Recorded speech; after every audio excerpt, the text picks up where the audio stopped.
Welcome to Joy, Love, and Abundance, designed to lift up and explore the people, organizations, and experiences that create a more joyful, loving, and abundant world. Join hosts Rodney Eric Lopez, Patrice Tanaka, and Cyrus Webb as they share stories and insights that will inform and inspire you. Enjoy today's broadcast. Hello, everyone, and welcome back to Joy, Love, and Abundance. I'm Cyrus Webb. Excited to be back with you guys, with my friends Patrice Tanaka and Rodney Eric Lopez. Guys, glad to be back with you. Yeah, we missed you. It's been a little while. Yeah, we missed this connection for a little bit. Well, look, I did as well. I should let our audience know, my radio audience knows, but I have not mentioned it actually on my podcast as well as my radio show. I had reached out to the guys because I was going to be getting my second COVID shot a couple weeks ago, and I was not sure how I was going to be feeling afterwards that day. And then, of course, there was a lot going on the past week, but I'm so glad that the three of us can be back, and there's been a lot happening in the world. I know we're going to get into some of the stories that we've kind of stood out to, but there's something I was sharing with you guys that really stood out to me, that spoke to me personally, and that was and I'm sure the radio audience has heard this as well, that now after 18 seasons, the one and only Ellen DeGeneres has decided that she's going to be ending the Ellen show after the 19th year. The 19th year will be the last year.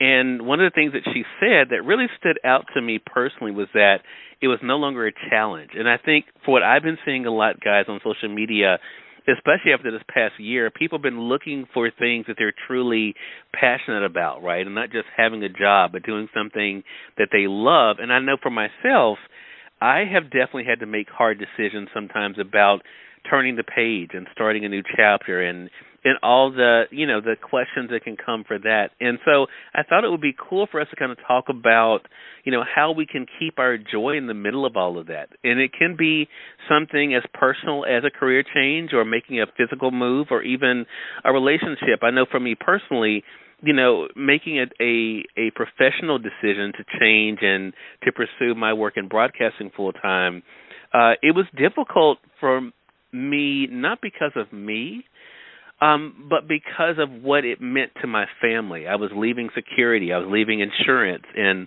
a place to live that I had and the company vehicle and all of that stuff, and to just kind of go out and be this thing, an entrepreneur, that they didn't really understand what that was. And so it was kind of weird, but I tell you, I was so excited, and literally, I guess a real Cyrus Webb story, 9 months after I left the job, I was making as much as when I left. And it was so crazy, all the opportunities that kind of presented themselves because I was open to it at that point. And I realized at that point my job, my security, quote unquote, was keeping me from greater things, which is so ironic. So I was curious, what about for you guys? Have you had a situation where you felt like you needed to turn the page, to start something new in order to really find that joy or find that love for yourself? Absolutely. And I think that you can't, latch on to your future with both hands until you let go of the past or some of the past that might not be serving you. And that's the only way to make that leap of faith. And people try to hold on to both the past and the future, and that's not a real successful approach to really throwing yourself fully into the next chapter of your life. And I found that too. I'm a Cancer, so we like things to be the same. We don't like changes in our home or our office or our friends. We like things to remain the same. So for me, change is a difficult thing, but I realized in thinking about this discussion today that because I let go of some important relationships and jobs, I created the opportunity for myself today to be living my best life, right? I mean, I was very successful in the PR field. I co-founded 3 PR and marketing agencies, and I could have just retired, from that job, from that career, but I felt that I wasn't totally, fulfilled, totally alive. So I decided to start my new consultancy, Joyful Planet, 5 years ago, because I just felt that I wanted to focus on purpose, individual purpose and organizational purpose. So I started Joyful Planet. I gave myself the title of founder and chief joy officer. I know a lot of my friends, were looking at me sideways like, what is she doing? But I just so compelled to do this. Plus, I liked the name of my company. I liked what I was, the work that I would be doing. And I have to say that this month has been my most successful month since starting this kind of it's a new consultancy, but it's also a passion project, right? Since I started Joyful Planet 5 years ago. And I'm so happy, doing what I'm doing, and I'm, saying yes to things that sound interesting to me. And all of a sudden I realized all of the things that I've said yes to, even in the past year, have resulted in everything kind of falling into place for me today. During May, Asian American and Pacific Islander Heritage Month, at this point in time where there is increasing anti-Asian hate and violence reported. In fact, the latest report talks about since the beginning of this calendar year, almost 2,400 anti-Asian hate incident reports. And, oh, wow. And last year, the entire year, I think it was something like 4,000. So if we continue at this pace, we're going to be at 10,000 reported incidents of anti-Asian hate. But anyway, so that's happening right now, as is Asian American and Pacific Islander Heritage Month, as is my, which is part of my focus and commitment to diversity, equity, and inclusion, and creating a country and a world that works for everyone, not just the top 1%.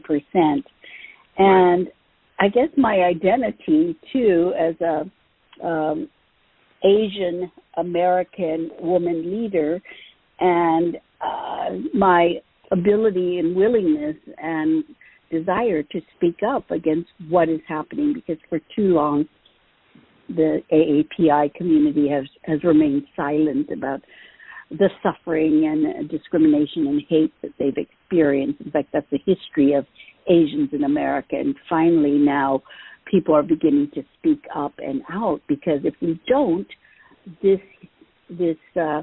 trend of anti-Asian hate and violence will continue unabated. So anyway, everything's come together because I've said yes and let go of things that weren't quite, suiting me anymore. And it's scary when you let go, but the possibilities of what lies ahead are enormous, right? If you can do it even and proceed forward even through our fears. Exactly. Such a great point. Rodney, what about for you? I mean, what has it been like for you to kind of look at how the turning of the page or beginning a new chapter, even though it's scary, can be that thing that kind of leads you to joy or at least a greater happiness? Cyrus, I'm glad you brought this topic to us to discuss today, because I'm actually in the middle of that phase right now. I've got my hand on the page, my fingers on the corner of the page, and it is in mid-turn right now, I think, for me in my life. For people who listen to this podcast, you know that Patrice and I know each other through our work together at an organization that's based in New York City called Dancing Classrooms. And for nearly 20 years, I was a member of that organization and served in a number of roles in that organization, starting as a teaching artist and leaving as an executive director. And so the two things I kind of want to bring up with this idea of turning the page or going into a new chapter in your life are the ideas of identity and openness to receiving, and even privilege, because the thing about playing a role, whether you're a long time with an employer or in an organization, whether you are in a long-time relationship with someone as a spouse or a significant other, whether you are a parent, you become that role sometimes, and your identity gets wrapped up in that role. And so what are you without that role? Yeah. And so, in December of 2019, I made the choice to leave dancing classrooms full time and was able to help the organization out a little bit for a few months thereafter. But then COVID happened, and I was forced for a good 6 to 8 months to wrestle in the middle of a pandemic, in the middle of a quarantine, where it's just kind of me and my cat staring at the walls and trying to determine who am I right now. Because for so long, I was Rodney Lopez from dancing classrooms. And now when that's not there anymore, well, who are you? Because we so often identify with our work and with our employment.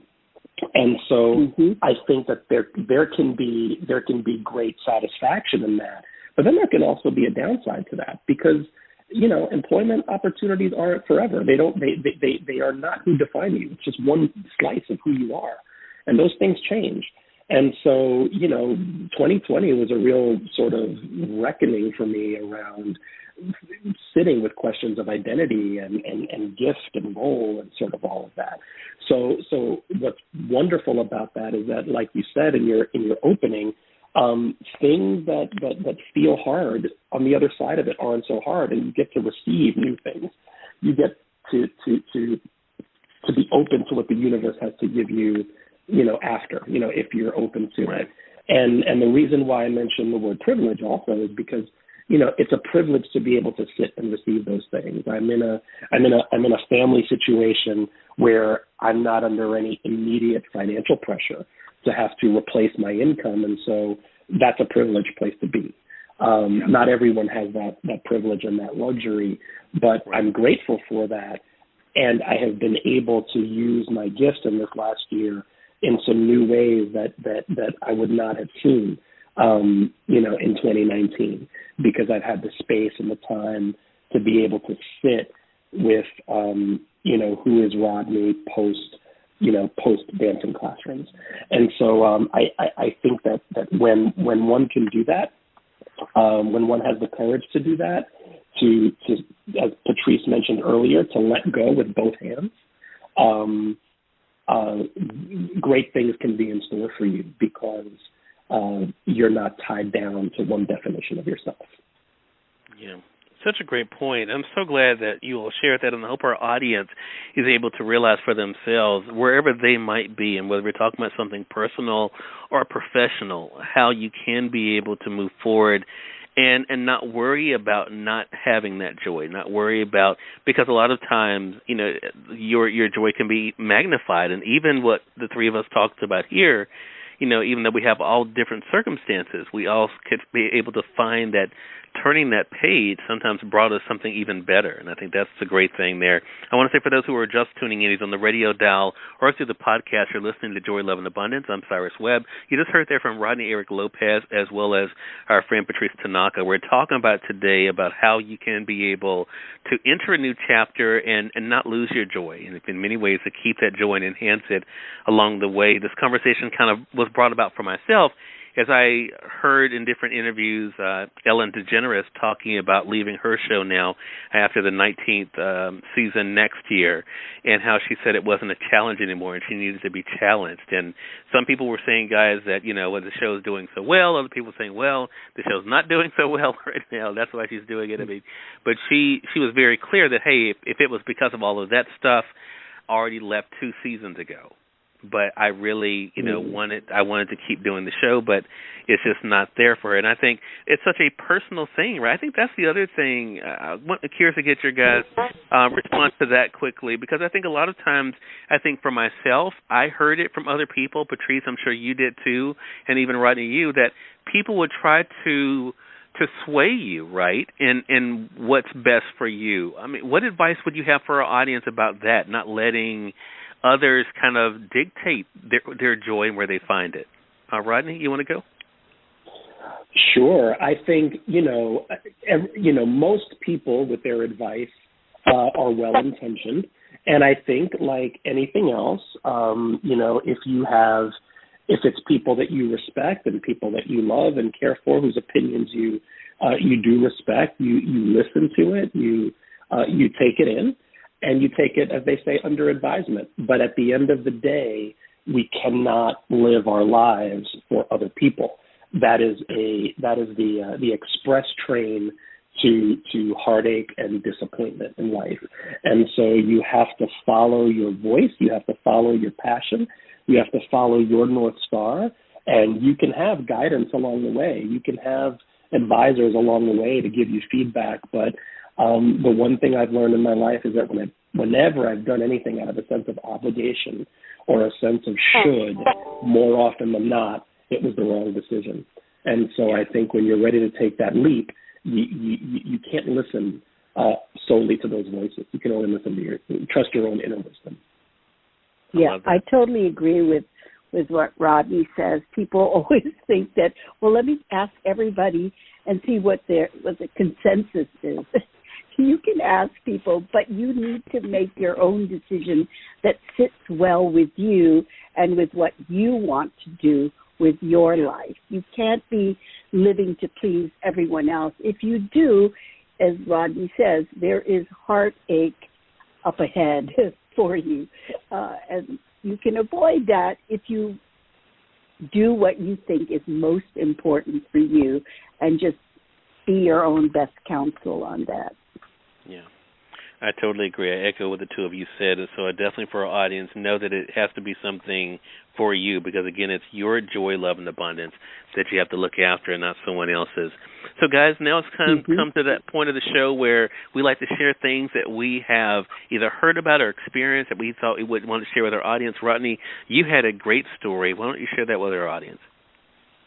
I was so inspired by this story that I read in a magazine this week. We can't live without the internet at this. Like to say that you live without internet means that you're living really among a very small percentage of the population, right? And what I learned, and especially what we learned this year, right, is that our economy runs on people being able to work remotely and work from home and having broadband access to be able to not just access the internet and access video conferencing and Zooming and all of that, right? You need a strong internet signal to be able to do that. And sometimes we take those things for granted. I just learned from this beautiful article that I read in Yes Magazine that last year the United Nations declared internet access a human right. I had no idea that the UN took that position. And I think that that's a really strong position to take. But the thing is, running water is a human right also, but in the United States, it's a paid service. You pay for water, you have a water bill, and you have to pay for internet access, right? So just like many other resources, if you can't afford it, you probably can't get it. And so there is this really inspiring organization called the Equitable Internet Initiative, and leading that initiative is a group called the Detroit Community Technology Project. And their aim back in 2016 was to raise enough money to be able to construct from the ground up wireless broadband internet networks in 3 Detroit neighborhoods that were underserved with internet access. And so they are in the process of creating these broadband networks in 3 neighborhoods in Detroit that are going to serve 50 households per neighborhood. And the interesting thing about this was that, Detroit has one of the worst digital divides in the United States. More than 60% of low-income residents in Detroit do not have broadband in their homes. So when you think about that, that's 60% of Detroiters who are shut out of the information economy. That's 60% of Detroiters who can't start an internet business from home because they just don't have access to broadband. And a recent report by Brookings shows that residents in low-income or rural neighborhoods are the least likely to have those subscriptions. And so basically this group got together and they raised $1 million from local and national foundations to finance this initiative, bought wholesale connections from a locally based ISP or internet service provider, Rocket Fiber, and now they're able to share to the community broadband internet access in a way that the major media companies like the Verizons of the world cannot do. And each neighborhood has a local nonprofit that sponsors it locally, and it means that 150 new families now have internet access that didn't have it before. And so I think it's a great model for how communities are taking the initiative on their own, not just relying on big tech to do it for them. It certainly depended on the generosity of these foundations to fund it, but it just shows what people who are committed to a vision can make happen. And so for me, this is an expression of abundance, right? That now there is an abundant possibility for these families now that they have internet access, things that so many of us take for granted. Now 150 families in Detroit have. Wow, really shows what people can do when they work together. I love that, and thinking outside of themselves. I think that is the other big part of that. I love that story, Rodney. Thank you so much for that. What about for you, Patrice? Sure. What stood out to you this week? Well, we are in Asian American and Pacific Islander Heritage Month all month during May, and as I mentioned earlier, there's been an increase in what was that? An increase. That was just me being excited for it. Patrice. Okay, thank you. All right, let's hear it for the AAPIs. Thank you for your allyship and support, Mr. Rodney. But yes, there has been an increase in anti-Asian hate and violence. So a group of Asian American and Pacific Islanders CEOs got together and put together a $125 million fund to actually address, this whole Stop AAPI Hate. And their mission is to serve the Asian American and Pacific Islander community in their pursuit of belonging and prosperity that's free from discrimination, slander, and violence, which unfortunately is the history of Asians in America. And their vision is an America where opportunities to participate in all aspects of society are equally accessible to everyone, not just Asians. But so I was very heartened by, these CEOs getting together and putting together this fund to address the growing problem of anti-Asian hate in America. So that was a real bright spot. So anyway, happy AAPI Heritage Month to both of you. Well, thank you so much. Absolutely. And same to you.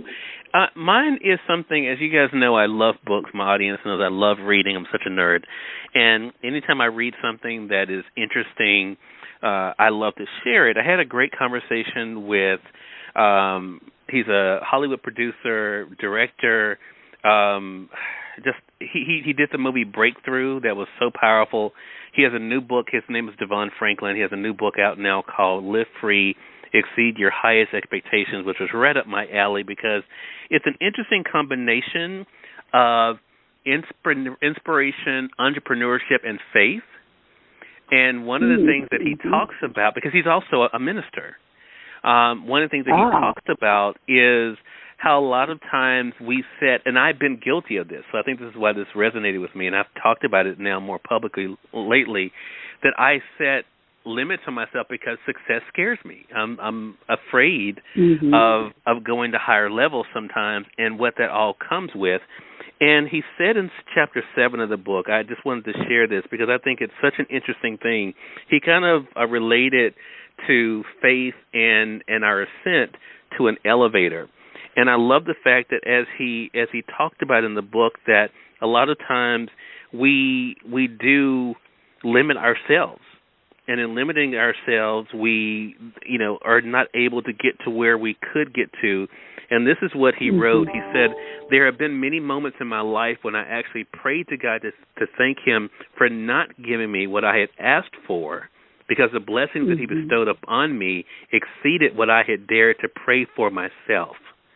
And then he went on to say, get ready for this abundance to happen in your own life. And it really just reminded me that we were not created to be average.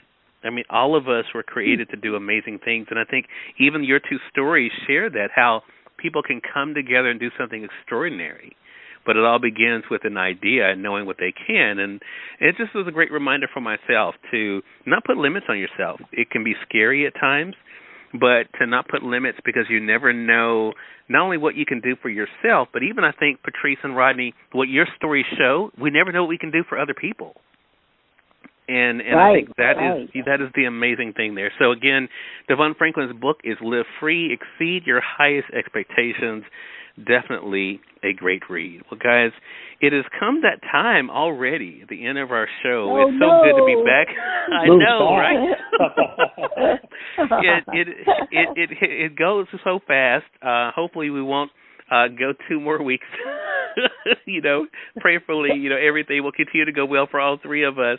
But Rodney, Patrice, it was great to be back on with you guys for this show. And Patrice, I've said it several times. You probably are tired of me saying it, but thank you for having the vision for this show, because this would not have happened without you. So I want to say thank you. I really...